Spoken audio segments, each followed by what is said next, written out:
drive, from the OneDrive or Blackboard. I'm not sure if it's showing up right now. All right, that's an important chart. We've had the maybe the hundreds of things that can cause acute kidney injury. This one summarizes the really relevant ones that we see in clinical practice, or that at least I've seen in clinical practice. So we're talking about acute renal failure, which is the same as acute kidney injury. So now the fancy term is acute kidney injury because they're trying to catch decreases in GFR at a much earlier stage than what your BUN and creatinine would show, knowing that by the time you see an elevation in those, your GFR has dropped at least 75%, right? So the kidney injury portion is to encompass those patients that have decreased filtration ratio at less than 75% that are not showing elevations in BUN and creatinine. But essentially it's the same thing. It's just that in the head of an owner, renal failure is a lot more of a worse thing to think about than kidney injury. So in my head, in my opinion, renal failure should be reserved for patients that are uremic and have marked elevations of BUN and creatinine and we need to definitely hospitalize, which is the majority of the cases in veterinary medicine. Yesterday we talked about the factors that put the kidney at risk, the etiology, basically that big that table on page 1, the handout, that divides nephrosis and nephritis. So the nephrosis would be more of a cellular death type of condition with not a lot of inflammation. And nephritis would be the inflammatory component, whether it be because you have an infectious insult or a non-infectious, i.e. immune-mediated. So that's a useful way of thinking about acute renal failure, because again, there's so many etiologies that you need something to summarize that in your head so that you can have meaningful conversations with the owner. Out of all, I would think is the truth. The worst prognosis will come from ischemia. So if you follow that branch, nephrosis and ischemia. Why? Because with ischemia, you start destroying the basement membrane, and cells actually rupture. But obviously, a toxin like ethylene glycol would be horrible if you catch it at a late stage. So there's no absolute here, but in general, nephrosis that is ischemic is probably the worst one to have. Nephritis, if you think about it, is a little bit better because you can, in theory, deal with the inflammation. In theory, deal with the immune-mediated condition. So, in theory, you can get rid of the underlying cause. As which a toxic and ischemia, you really can't. Once they're there, they're there. All right. Hopefully that makes sense. So we talked about, as far as the nephrosis side of the equation, we talked about ethylene glycol, and we talked about aminoglycosides, specifically amikacin, non-steroidal anti-inflammatory drugs. Here, this prompts me to show you the other slide that didn't show up well.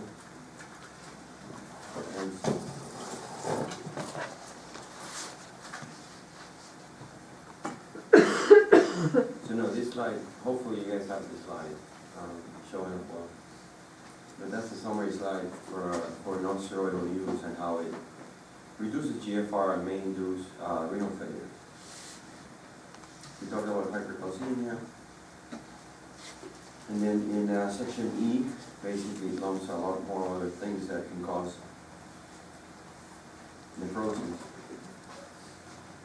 So the big ones would be chemotherapeutic agents like cisplatin. That's a bad one. If you have hemoglobin, like if you have an MHA patient that has intravascular hemolysis, well, not only are you fighting the anemia, you're fighting the marked inflammation from the immune-mediated attack, but you're also fighting hemoglobin, causing damage to the tubules. It's an nephrotoxin, so it's not uncommon for these patients to also go into renal failure, unfortunately. Intravenous contrast agents, that would be iohexol. It's necessary for those pyelograms, but it would definitely reduce the GFR and may induce renal failure, unfortunately. Those are the big ones that I highlighted from this note. All right, so acute renal failure due to ischemia. Well, we talked a lot about that.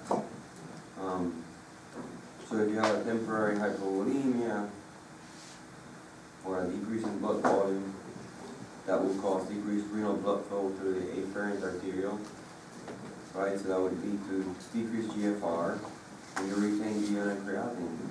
So at that point, it's a pre-renal isotemia. At that point, your glomeruli is intact. But if you leave it long-standing, right, it will affect, it will cause ischemia to the actual nephron. So a long-standing pre-renal isotemia will induce intrinsic renal failure.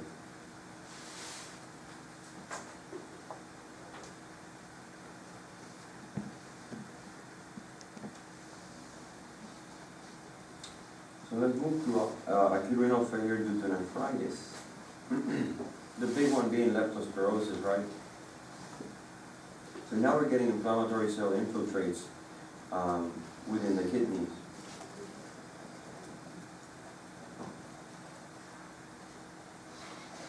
So what does inflammatory cells, what do they bring to the table? Well, it's not just the cells moving into spaces that may not need to, that were not previously populated by those cells, i.e. the interstitium. That's why this is called interstitial nephritis. So not only do you have the physical presence of those cells, but those cells release a lot of mediators. Tumor necrosis factor, you don't have to know the interleukin.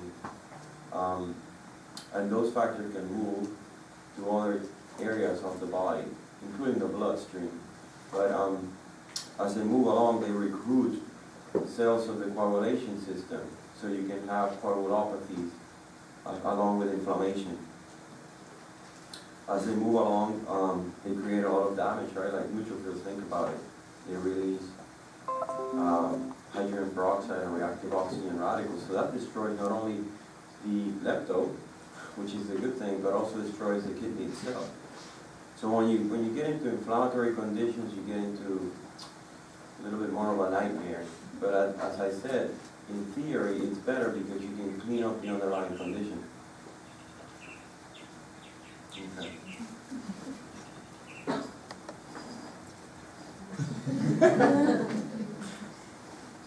All right, lepto. What is lepto? You can see, like, literally, it's a corkscrew bacteria. It likes to penetrate membrane.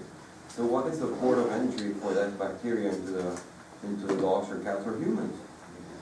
Mucous membrane, so like urine spills, and you're like, and you drink the urine. It's, in theory, those things corkscrew through your membranes, and then they go how? Through the vasculature, straight into your kidneys, basically. So if it goes through the bloodstream, it's going to be interstitial, right, by definition. Goes through the afferent glomeruli, efferent, peritubular capillaries, and cause a lot of damage in there. So it's not the physical spirochete itself, it's the LPS that is associated with the body wall that causes, like, you know, an endotoxemia type of reaction. Almost like a foreign body running through your blood vessels, right? That's never a healthy thing. So you probably know at this point the serobars and the resilient serobars that we have, the ones that we can vaccinate for. And you probably know the clinical signs at this point.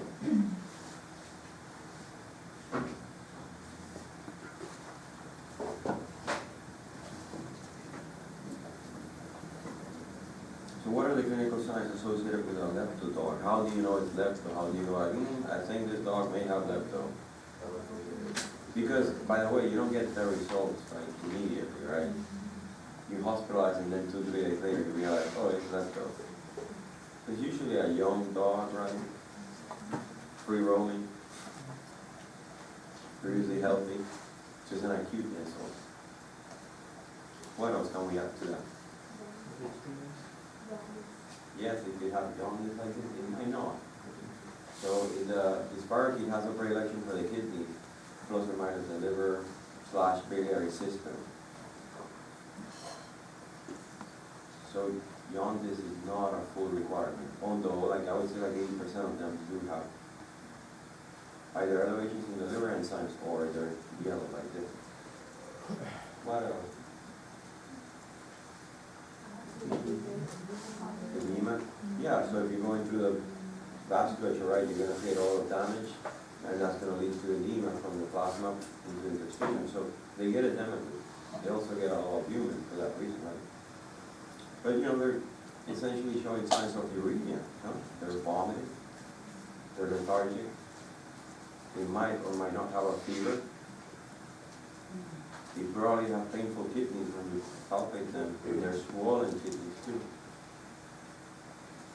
But they're good flesh, as we say, you know. There's an acute insult, it's not a chronic insult. So, yes, they haven't been eating and drinking, and they might be dehydrated, but they're not of a BCS of 2 out of 9, like you would suspect with a chronic case. Now, the reality is that many dogs out there have lepto, and they don't show any clinical signs. They hang out with the lepto, they become buddies. But you have a subset of dogs that become clinical for it. So just because you find lepto on some screening test of a dog, doesn't necessarily mean you have to treat it. And know that many dogs potentially are carriers out there, and they're healthy. Not humans. If you get lepto, we're in trouble. But dogs, many dogs are carriers. And they have low levels, and so their immune system is able to keep that bacterial load in check, so to speak. Suffice to say that we should be wearing gloves when we deal with the urine of dogs. That's my main point. We don't, but at least wash your hands, damn it.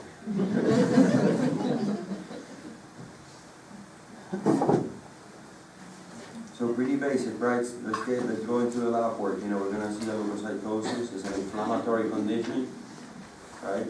We're gonna see thrombocytopenia. We are inducing endothelial damage because of the spirochete and the LPS, so not uncommon you're going to stimulate the coagulation cascade, and that means that your platelets are going to consume, right? Obviously you're going to get a urine and creatinine elevation. That's the whole point of this discussion. Elevated liver enzymes like 80% of the time, I would say. Low albumin, hyperbilirubin, UA, acidosuria. You have an active urine sediment, meaning there's protein and red cells, and you have glucosuria. Likely without having hyperglycemia, so you know that it's not diabetes. So how do you test for lepto? Do we have a SNAP test? Not yet. We probably will very soon. So in any case, I think, I'm not on internet, but my way of thinking of diagnosing lepto would be either you test for antibodies, meaning the dog has responded to the bug, right? Or you test for the antigen, you test for the DNA.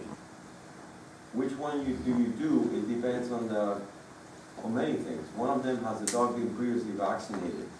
So if it has, what do you think will happen with? Right, so your testing will be confounded by the fact that the vaccine will induce an immune response. And by the way, vaccination doesn't eliminate the chance of them getting clinical signs, you know? So you gotta be careful if they're vaccinated and you run that test.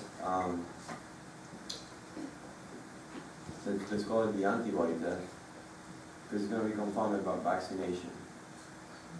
The other thing is that if it's early in the infection, they might not have mounted an immune response. That's why they came to the hospital, because their body couldn't handle the disease. And so at that point, they might have low antibody levels. That's why, in general, and this is in general for any infectious condition that induces antibody formation, you want to test at the time they come in, and then you want to retest when? 3-4 weeks later, right? When they're healthier. Because at that point, chances are the antibodies are going to be higher, ironically, right? They're going to be mounting a better immune response. So that is acute and convalescent thought process in doing antibody testing. Now, what about PCR? The new kid on the block. Not that new, but it's been like 3 or 4 years. So you can do PCR in the urine, and you can do PCR in the blood. And you should do it in both.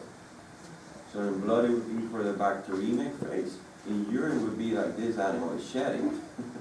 So if you do both, you have a higher chance of catching this, and you have a higher chance of educating the client as far as potential shedding when they go home. So PCR again would detect for DNA.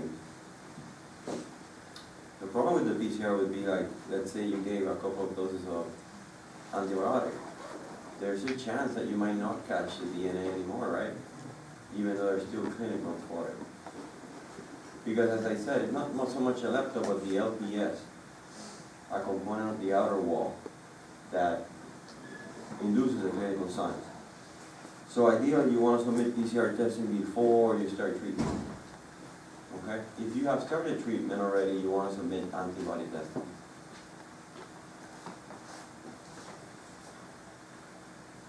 So how do you treat lepto? What is the antibiotic of choice for leptospirosis? Really? Yeah, it's a penicillin derivative, you know, so most of these dogs are not eating, and doxycycline, yes, can come in injectable, but we rarely carry it. So it would be probably very wise to use ampicillin first. So ampicillin dose at 22 mg per kg, rather than the standard 30 mg per kg, because they have renal failure, right? So they're probably going to accumulate more ampicillin in the bloodstream. You can use Unison, no problem with that. That's a potentiated penicillin. Or you can use Pen-G if you're very old school, and that's what you have on your fridge. So the idea, you know, really doxycycline is much better researched for when they're eating, feeling better, and they're going home. And it's mostly geared towards minimizing the shedding of the organism. So really getting rid of the entire load. But for that bacteremic phase, when this thing is like floating in the bloodstream and causing a lot of damage in the kidney, you want to hit them with an injectable cidal antibiotic like penicillin. Doxycycline is a static drug. Alright. I'm not very versed on the vaccine, but according to his notes, you have to vaccinate them. If I remember correctly, it's every 6 months. But if they're in a high exposure area, then they gotta be vaccinated every 3 months. So it's not a year-long vaccination, unfortunately.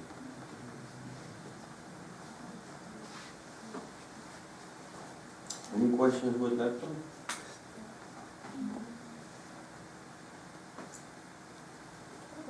Yeah. When you say you don't know the vaccine studies that much, it varies, but I've never seen it done every 3 or every 6 months. I don't see it done every year.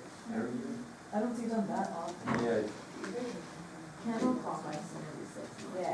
Yeah, Nepco, again, if you work more up north and you have a herding dog, they're going to do it every 6 months. Some of the shelters require, and boarding facilities require you to have Bordetella and Lepto every 6 months. But again, I'm not, probably has a better There's conversation like some, with there's like 1 or 2.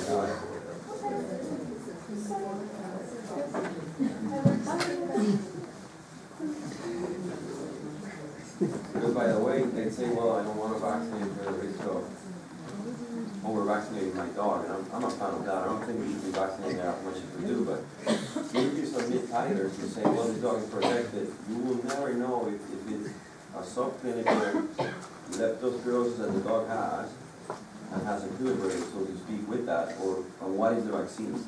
Because the vaccine will cross-react with many serovars.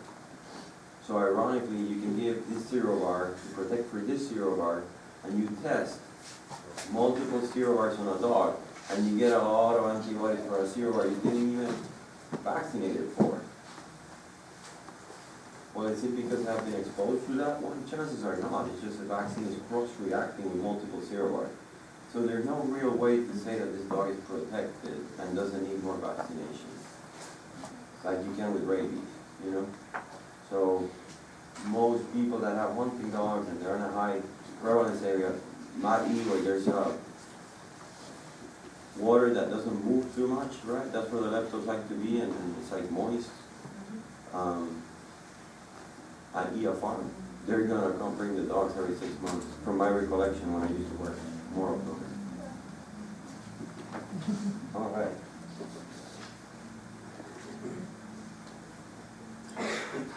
So non-infectious causes of nephritis, I said, immune-mediated is the biggest one. Dr. Martin will talk to you about that, but essentially now the problem is, like this diagram shows, you have antigens, and it could be your own antigen, your own healthy antigens, but for whatever reason they stimulated an antibody response, and then you have this antigen-antibody complex, and they deposit in the worst area. You can deposit antibody, which is right here at the glomerular filtration area, essentially, and so you get what? Glomerular disease, no? And then you get heavy proteinuria, and that leads to edema, and then you lose antithrombin 3, so you get hypercoagulable, and eventually you get decreases in GFR, because it is causing a mess into what can get filtered out and what stays behind. Glomerular disease is not a good thing to have. So, but that is my overview, and I'm pretty sure Dr. Martin will drill you heavily, because this usually is like more of a chronic renal failure type of condition, right? This doesn't happen overnight, that you all of a sudden deposit immune-mediated complexes in your filtration slits. Now, a much more common condition that I see would be acute decompensation of chronic renal failure, and that gets really confusing, right? Because you're like, okay, acute is this, chronic is that.